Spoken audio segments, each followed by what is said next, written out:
everybody. This is Jen Kleinhens. And I'm Rob Vose. And you're listening to another episode of Everybody Hates Your Brand, a podcast where we talk about our thoughts and opinions on marketing, from customer experience to brand and everything in between.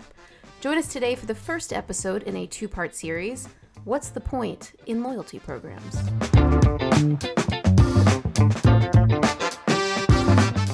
So, as Jen said in the intro, we're going to be talking today about loyalty programs, and next week as well. We're kind of splitting it into the two parts because if we tried to combine it into one, we'd be here all day, and no one needs a podcast that lasts 4 hours. So, we're going to break it up into two chunks. Today, we're going to talk about the concept of loyalty programs and what value they can bring, if any, to an organisation. And then next week we're going to be talking about different types of loyalty programs, what makes a great loyalty program, and talk through probably some of our favourites. It's an area we both have experience in, so I'm just going to quickly kind of give you a bit of a fill-in on that. So I've worked on a couple of loyalty programs, so the Game Reward Card, which has been running since 1997, Game being a video game retailer in the UK, millions of members, I won't go into numbers obviously, but multiple millions of active members in a year. And then a while ago we launched the GameStation Elite. So GameStation was another brand that we operated. So I've launched a reward program from scratch with GameStation, which was a fascinating experience, both points-based programs. And then whilst in Australia, worked with McDonald's in Australia on the My Macca's program over there, and trying to figure out what that should be and what that should look like. I'm sure it's wildly different now than when I was working on it, but just trying to help them figure out what to do with their loyalty program. Jen, what's your background? It's not as impressive as yours, but it does have some nice highlights. I think, I've worked on a lot of different sort of loyalty programs and things. I think most notably when I was client side at AT&T. So for those who don't know, big telecoms, kind of analogous to like an O2 in the UK or maybe like a Telstra in Australia. So at AT&T, I worked on several loyalty programs actually. So I was there and kind of helping build the very first iterations of AT&T Thanks and helping launch that program. So that's basically our rewards program with the idea that, every single customer, and at that time it was 65 million accounts, 185 million customers across those accounts. Okay. Every single one of them would be, I'm sorry? Fairly hefty. Is it, fair enough, yeah. At that time it was, going to all of AT&T's customers. Obviously we had different tiers, different people going different places. So that was an interesting experience. Yeah. And then also back when AT&T was a member of Plenty Rewards, which is a points-based like cross-brand program. Kind of like Nectar is here. It's like Nectar in the UK. Yeah. They're no longer a part of that program, but while they were, I was helping manage sort of that relationship in this year. So the AT&T program, the original one you're talking about, that's, I guess, analogous to like O2 Priority Moments or it's a lot like Priority. Or that kind of... It's a lot like Priority. Just like the reason why we always talk about the United States and Australia as well as the UK is because those three are the biggest markets in terms of our listeners. Yes. And where we spent most of our careers, hence us using them as examples most of the time. Yeah, exactly. And I do some current work on some current loyalty programs, but I think probably, like I said, the most relevant experience is the years that I spent in telecom kind of working on those programs. Absolutely. So we've both worked in big programs, and obviously the reason we're telling you that is because we've got practical experience, I think, that we can hopefully bring to the table here. It's interesting where loyalty programs sit at the moment. If you have read any of Les Binet and Peter Field's work, if you've read Byron Sharp's work, if you've read any of the Ehrenberg Bass Institute. Is it Ehrenberg? Ehrenberg. I say Ehrenberg. I don't know if that's right. Bass Institute stuff. They talk about the idea of loyalty in the context of brand growth being an inefficient and ineffective way of creating brand growth. They posit that it's the best way to grow your brand is by penetration. So not by trying to get your existing customers to buy more, but to create I can't believe I'm going to say this. I'll try not to laugh. Deeper penetration. Such a child. Within the market that you're operating in, within the category that you're operating in. So, it's actually better to have lots of one-time users than a few multiple users. Is their argument, and I think we're going to have a discussion today about that kind of idea. and actually whether, from my perspective, whether loyalty program is the right word, and also whether there are different uses for a loyalty program that aren't discussed in that broader loyalty context. Not to get into it too much, but I do think Byron Sharp has more or less like an incomplete hypothesis. So I mean, it's a bold statement to make. Well, I think we agree and look, I think for any sort of these like long and short of it, any of these, I think it's always worth, no matter how much you cite or use something, to be aware or, Google or understand like what the counter arguments might be. Mm-hmm. And, if parts of it or all of it sort of hold up to scrutiny, mm-hmm. I think that's great. I think it's a rare piece of work that's going to hold up 100% to scrutiny, really. I also think, though, that there is some truth in what they're saying. So the concept mm-hmm. of... So if we were to define loyalty, like a truly loyal customer is somebody who likes a product or service or brand. Fight. Sorry? Like an Apple computer person that would fist fight a Microsoft user. Let's go to a true look. Right. Tattoos. In this country, in the UK, if you support a football team, you stay with that football team to life. We're not flighty like Americans. I support like 4 or 5 different football teams. Which is outrageous. Frankly, you stick with your team through thick and thin. I don't care where you are. Anyway, that's loyalty. So if you're I'm an Aston Villa fan, and if you're an away Villa fan and you're there you don't change your team, you go every game, that's what you stick with that team. So the idea of loyalty to me is a product or a service or a brand or whatever it is that you love so much that you're prepared to inconvenience yourself to continue to use them. Mm. Like if there is a hurdle in the way, you don't care. Mm-hmm. You will still continue to use them. That, to me, is kind of an interesting definition of loyalty. I think you have to have that inconvenience factor in. Because if it's just the most convenient thing for you, are you really loyal to that brand, or is it just closer? I think that's an interesting kind of question. Mm-hmm. I think the Ben Enfield thing and the idea of it being, it's not a brand growth thing. I kind of understand that. But I think if you work in loyalty... and in retention work, you understand that actually your job is more about managing a decline in a way, because these customers are going to leave you at some point. It's just like a certain number of customers is going to leave. There's going to be a decay rate. There's going to be a diminishing base. It can't really be any other way, or just people move or they'll whatever it is die. But there are people who just change services, mm-hmm. whatever it is. So in essence, what you're trying to do is manage that decay. But I think what a loyalty program can kind of do is, okay, if I can slow that decay, mm-hmm. then any growth I get, mm-hmm. acquisition I get, is that much more powerful. I'm adding that much many more people to my base. So I can understand it's not a growth strategy. Yeah. But can it accelerate growth or give a boost to growth? Possibly. Do you know what I mean? Like, you draw a graph. If I'm not declining as quickly, I'm using my hands here. I don't know why I'm doing that. It's a podcast. You can't see what I'm doing. But if it's a shallower decline rate and you start adding more customers on top, mm-hmm. then you're going to have incrementally more customers at the end of the day than if you've got a huge retention issue. Yeah, and I think we might want to just define brand growth a little bit as well, because this is where I feel like I don't disagree with what they're saying, right? I don't disagree with this idea that like your growth will come from light medium users. I think while it's contrary when you first kind of think of it, when you sit with it and look at the data, it makes sense. Mm-hmm. But I think it's worth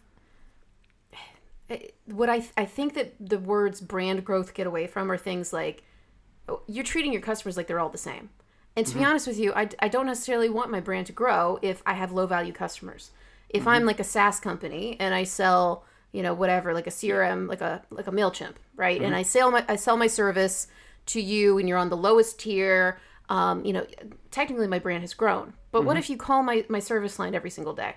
What if you send me 3 emails? I think this, to me, is this idea of brand growth as a top level, like brand growth good. Mm-hmm. Like, I don't really disagree. I do think you have to go get under the skin of that a little bit. Yeah, I can understand that. I think the bit you made, you touched on a point there about what is loyalty. And I think there are different levels or different types of loyalty, I think. So to me, you kind of got what I would call, I think what a loyalty program creates is, I would kind of call it transactional loyalty. So essentially, all loyalty programs built off the same concept of like, operant conditioning. The Pavlovian response. You do something, we give you a reward. You're likely to do it again. Yes. Right. It's really super simple. And I think that can create transactional loyalty, but I think what it can't overcome, and I think that what creates a really true loyalty is a kind of a vague term, but that loyalty we talked about where you will go out of your way was is the actual whole, is the experience itself. Is the product good? Is the experience good?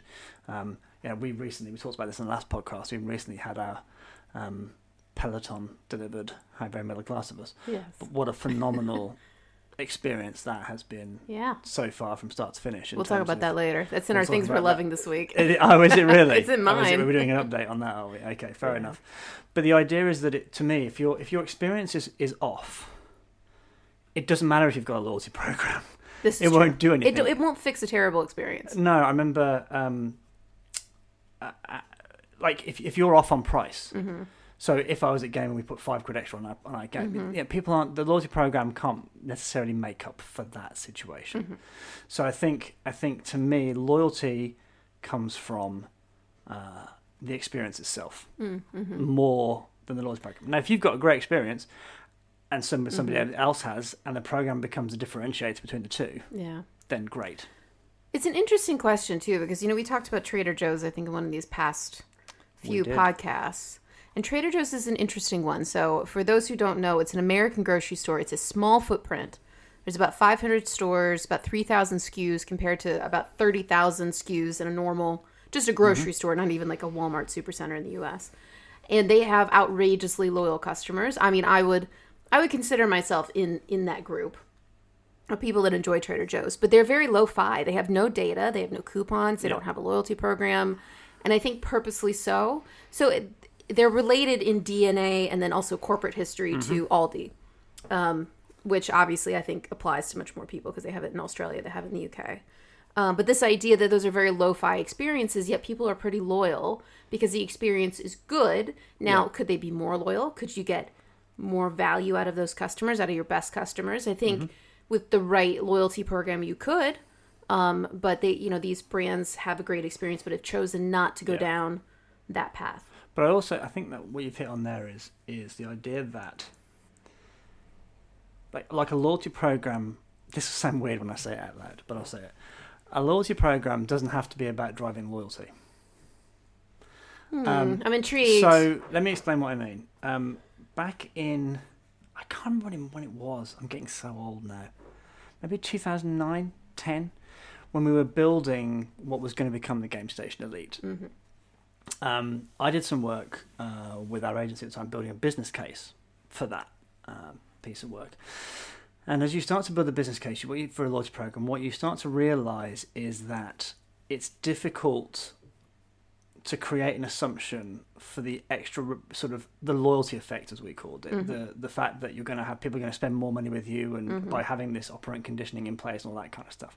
And it's difficult because you don't have an alternative universe where you don't have a reward program. We couldn't trial anything back in the day. So this idea that measuring that impact is really difficult.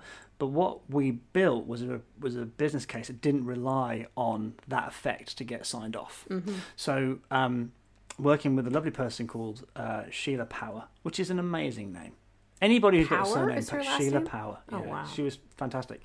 Worked at the agency we were at the time. And we built this model based on what we called the effects model, of which the loyalty effect was just one. And this might help people listening in terms of if they're thinking about, what kind of program give me. So I'm going to kind of run through those effects and obviously chip in in terms of your experience, Jen. The first one is the obvious one, which is the marketing effect. So I now, Game is a multi-channel retailer. It's got bricks and mortar stores. Okay, so it didn't know all the customers coming through its doors. So the ability to have a reward program that then identifies who those customers are, what they're buying, therefore what they're interested in, therefore I can create marketing programs to drive sales, CRM stuff, welcome, if you buy a new piece of hardware, we understood that most people buy most of their accessories and stuff within 3 months of buying their hardware from the data that we collected through the reward program. So we're going to build a program that's designed to drive that. Because basically you're using it to stitch together different channels. Exactly, stitch together channels, but also use that to then create personalization and understanding of who these customers are. And I think that's a really, a kind of key element.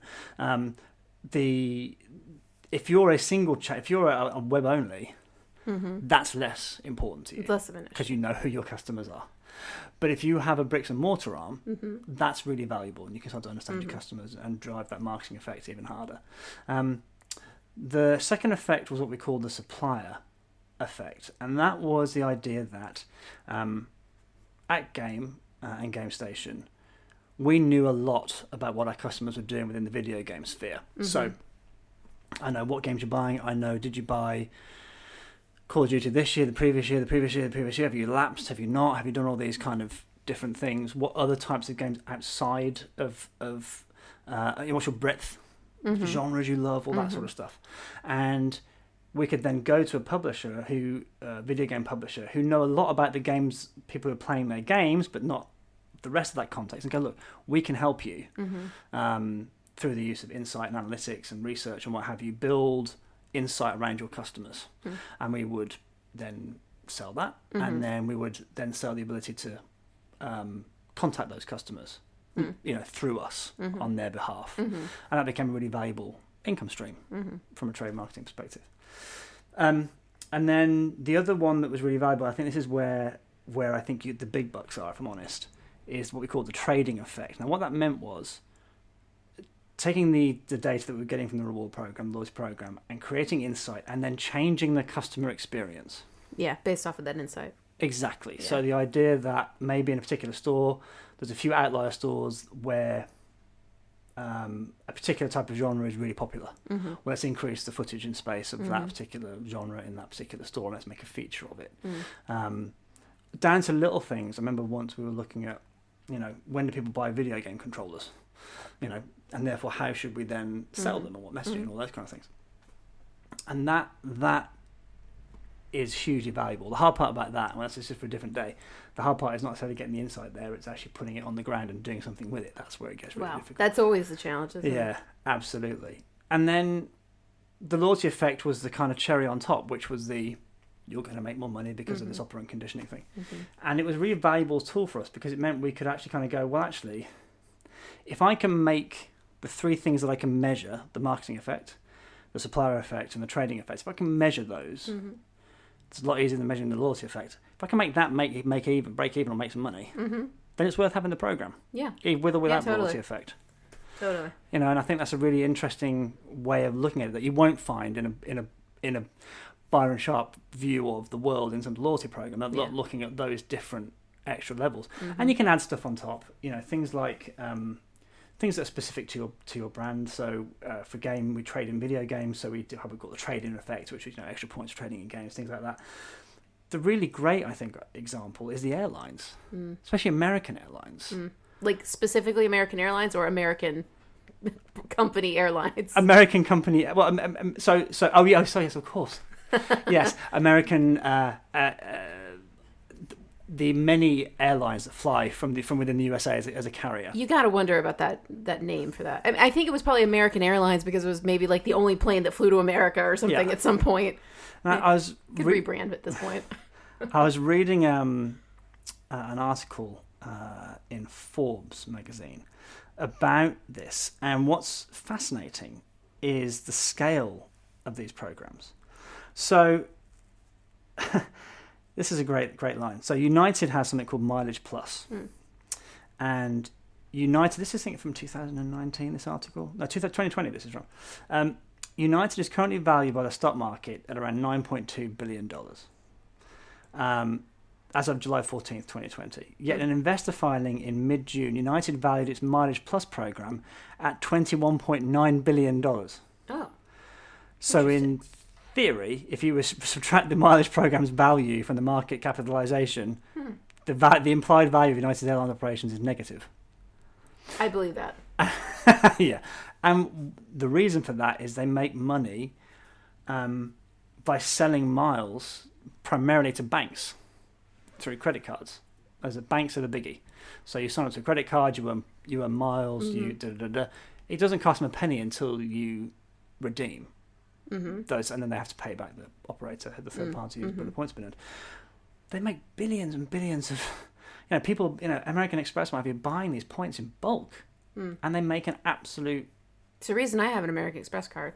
Yeah, I mean, I remember when I first moved to Australia, I signed up to a credit card specifically for Qantas points because I knew I'd be flying Qantas, back every year for Christmas and what have you.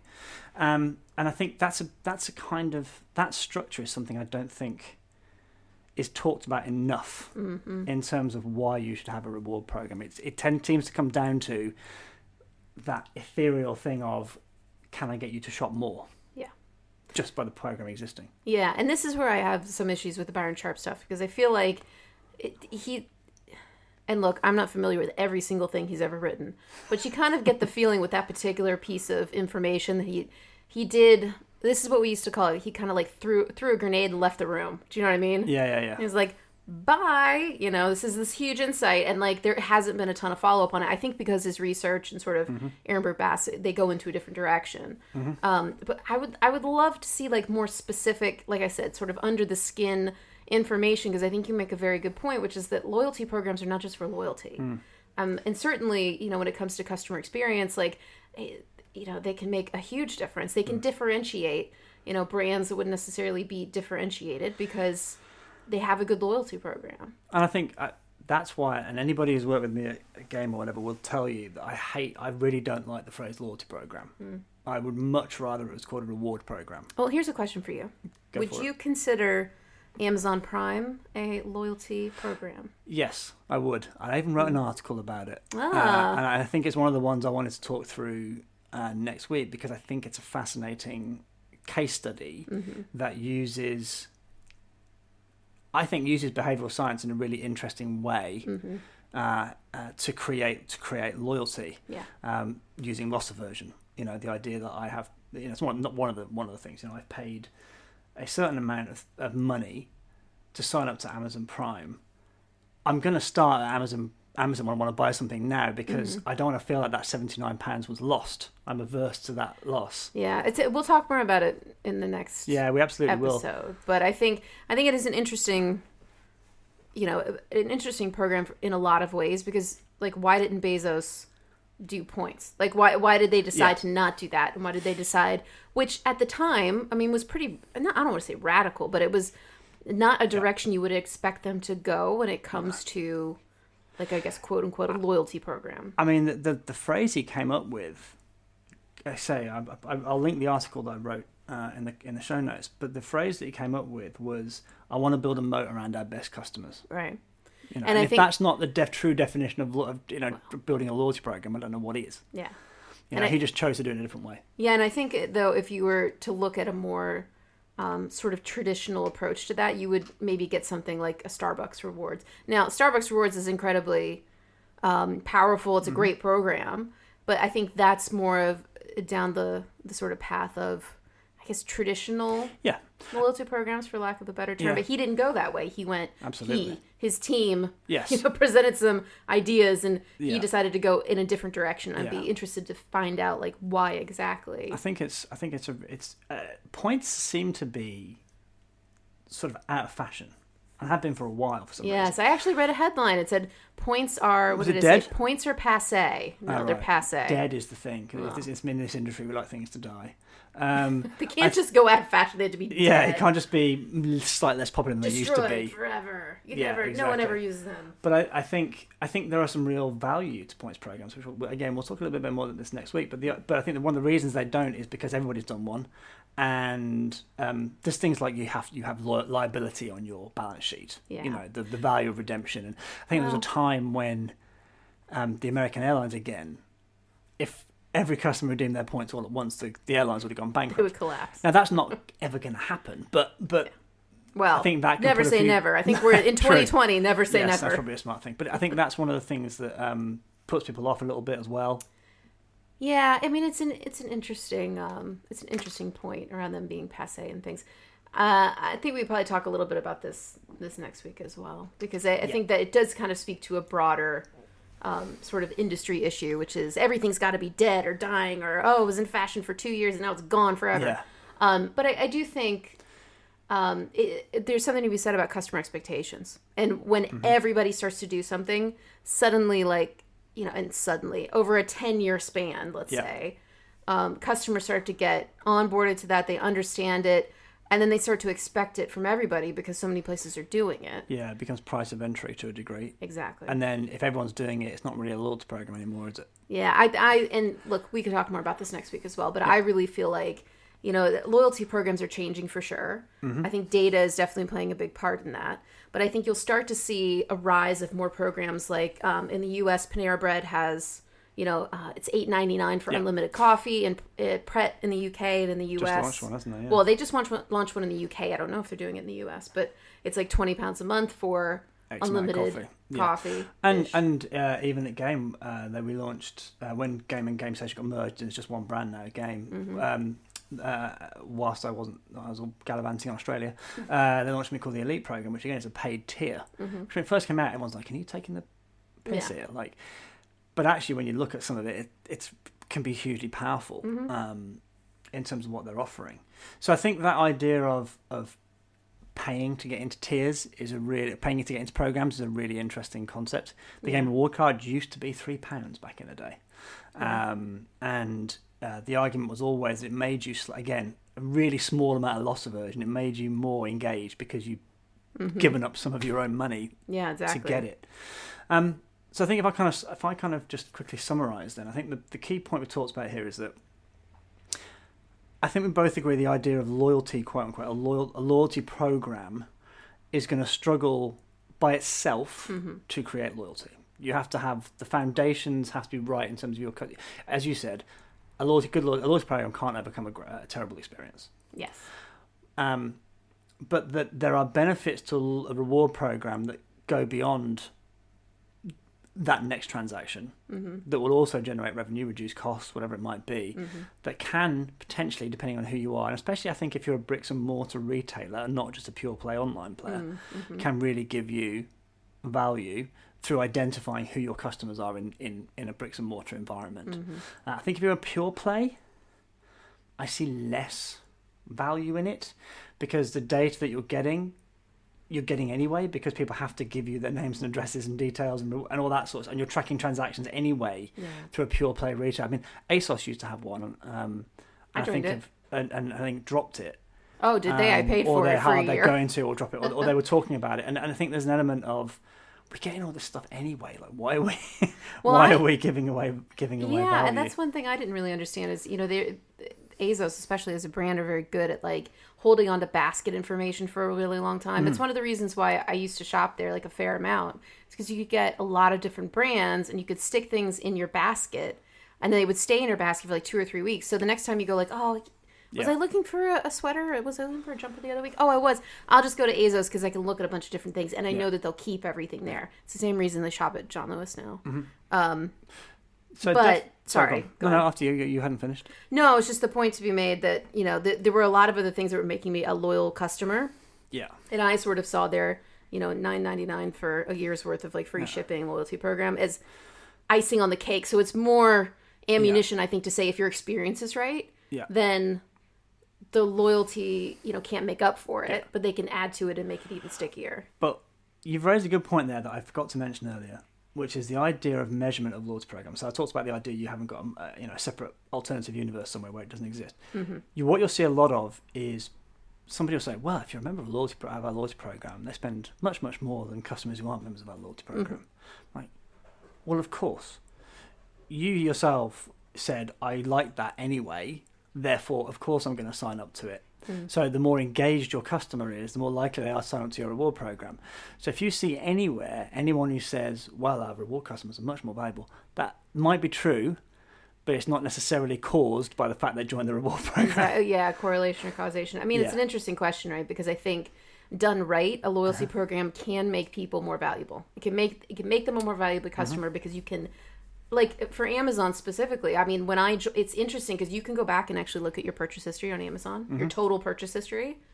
And before I was a Prime member, I was probably buying books like, I don't know, once every couple of months or whatever. Once I became a Prime member, I literally like would not go to the store. I would just, every day I would come home and a box would be waiting for me on my porch. And I do think that paid model is a fascinating one, but we will discuss that more next week. Yes. So to kind of again summarize, more let's call them reward programs. Let's stop calling them loyalty programs.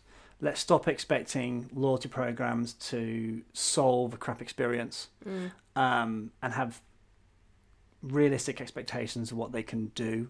I think at best they are going to tip the odds in your favour maybe a little. Somebody will come to you rather than anywhere else. But I think the idea of 100% loyalty, I'm kind of with some people on that. Like, a loyalty program is not going to deliver that for most people, I don't think, and I think it's borne out in a lot of the data. So, but there are other points to having a loyalty program besides driving loyalty.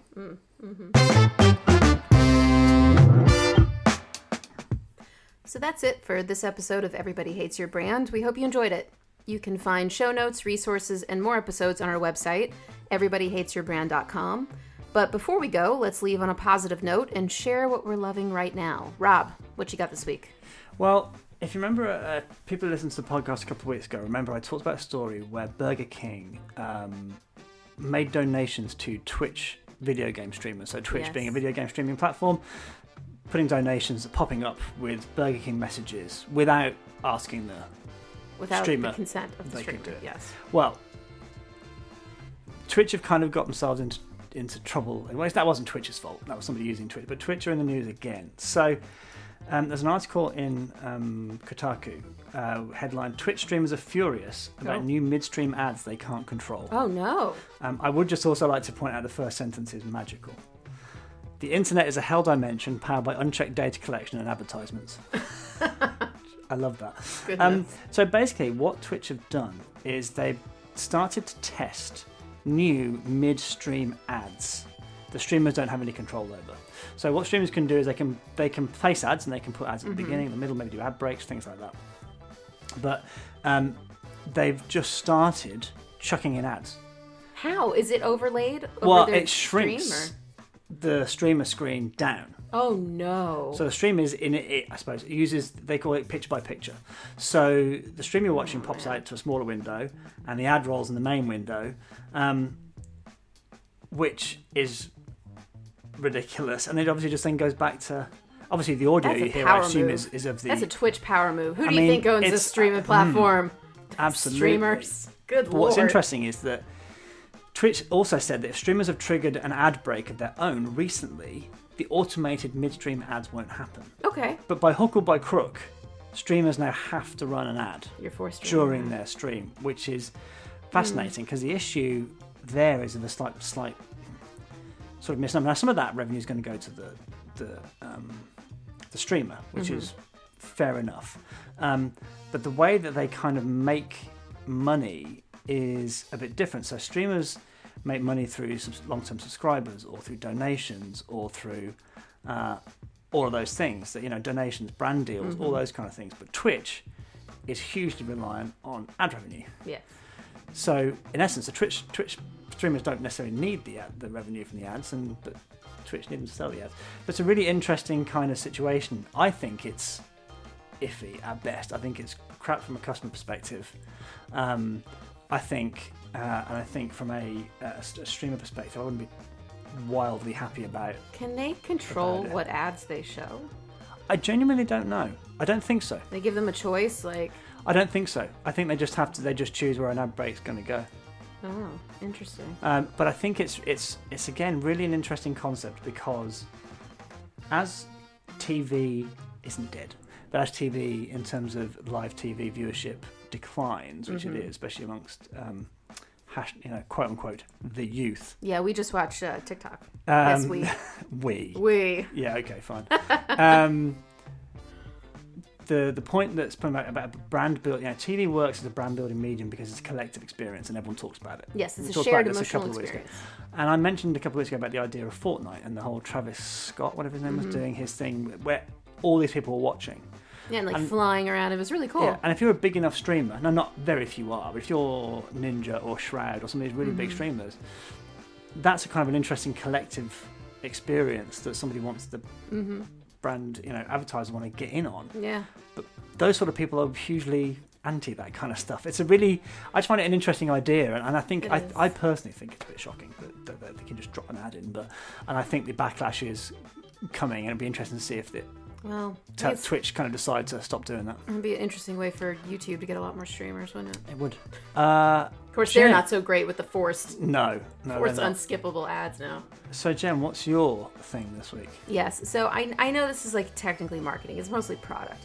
But last week, if you are listening to every podcast, which you should be, right? Yeah, I mean, you definitely have nothing else going on. Do we need to start a loyalty program? Get people to listen to everyone. Listen to 10 podcasts, you get one podcast free. It's supposed to be a reward program, not a punishment. Not a punishment. So last week we got I should say a few days ago now, 2 days ago, we got our Peloton. We did. We have joined the middle classes. Well, we were already there. Well, yes, and honestly, I wasn't... This is the power of even crap ads work, because I wasn't really on my mind until the 1-2 punch of Peloton girl terrible commercial, and then COVID, obviously, can't because get to a gym. We can get to a gym, but I think we prefer to stay in the house. Who on earth wants to exercise outside? Yeah, what I don't want to run or does that? Be near the sun. Talk. Really? No, outside bad, inside good. Yes, exactly. So anyway, we got this Peloton a few days ago. Now, I will say I was very much on board. I was on the Peloton train. I was the conductor. I was really excited. I was on Reddit. I was looking around. I've actually written some really popular articles that got picked up because Peloton people love Peloton. We shall link them. Yes, we'll link it in the show notes about sort of the behavioral science behind why people seem to get addicted to it. And it's exercise. Most people don't want to get addicted to exercise if we're all honest with ourselves. Yeah. And so, I had a good understanding of it from sort of a third-party perspective. And then once we got it in the house and we worked out on it, I totally got it. Because it's I think the one thing I should have talked about that I did not, that I think is there's a few things. I think it's a combination of endorphins with all of the other good, cool stuff, the sticky, addictive stuff that Peloton has. I think the instructors, because I had not taken a cycling class, I had popped on the app and just kind of, I think I did a few meditation things or whatever just to see what it was like before we got the bike. I did the 30-day free trial. The instructors are really cool. I think you have to find the right instructor for you because they have different styles. They have different music. Somebody you really jive with, you may not jive, with another instructor. I think, Rob, you found someone you... Yeah, the first one I did, I'm a grumpy bastard. Yes. And the first one was so annoyingly positive. He wasn't. I liked him a lot. Well, this is Alex we're talking about. If anyone this is on no, Peloton. let's not name names because I feel guilty. Names. I like Alex. He was so positive. I think he's my favorite. I can't handle this. Oh. My British sort of reserve and cynicism and jadedness kind of was this is... Maybe. I was really into everything about it. And then, he said the words, inhale your confidence, which logistically makes no sense. Anyway. Inhale the confidence and exhale the last thing I wanted to be doing when I'm sitting on a bike sweating is inhale anything. But the one I saw today, whose name I can't remember, but she was phenomenal. She was... just... having somebody to nudge you along that little bit, and it's a recorded class, wasn't a live one. Yeah, we haven't done a live class yet. Either one of us was when you're sort of about to keel over the handlebars. But I think that from a marketing perspective, Christine, the experience of it has been phenomenal. Apart from lugging it up the stairs because of COVID, because they were doing no contact. Yes. That's a workout in and of itself. Well, I understand it from a safety perperspective. It is heavy. It was 135 pounds, and we live in a very kind of higgledy-piggledy flat. We do. I was in danger. But things like the emails you get before it, the delivery window, that was perfect. It was great. The quality of the build. We're spending a lot of money, right? And it is a lot of money without question. You could do this cheaper, but the quality of it, the quality of the classes, the quality of the content. Phenomenal. From a marketing perspective, their brand, yes, they messed up on that one ad, but their brand in terms of fame, doing phenomenally well. The experience is fantastic. The key for us is in 10 podcast time or more. Yes. Are we still going. Yes. And that'll be the true test. And I think it's not down to the experience itself. I think it's down to finding the right instructor, which I tried another one, Robin, who I think is like one of the most famous ones. I don't know, we're going to get hate mail. I wasn't really as into her. Like, I thought she was cool and it was good. I wasn't as into the soundtrack or sort of like, I mean, she's cool. It was fine. I mean, like, I didn't have a bad time, but I feel like maybe it's because he was my first instructor. Now I've bonded with Alex. He's my instructor for life. He was a perfectly lovely man. Yes. It just But this is didn't chemistry, match my right? This is like exactly. This becomes an important X factor component to it. Bring it back to a marketing perspective. Listen, we're talking about product and experience, which is my area of expertise here. They do some phenomenal stuff. Obviously, they've got the basics from a gamification perspective around leaderboards, Yes. and they've got achievements. Read my article because a lot of that stuff is in there. Extrinsic kind of motivational stuff to keep you going. Yes. Really slick interface. It's hugely impressive. Once we figured out how to clip our feet in, it was it was all good. Yeah, that was great. That took a while.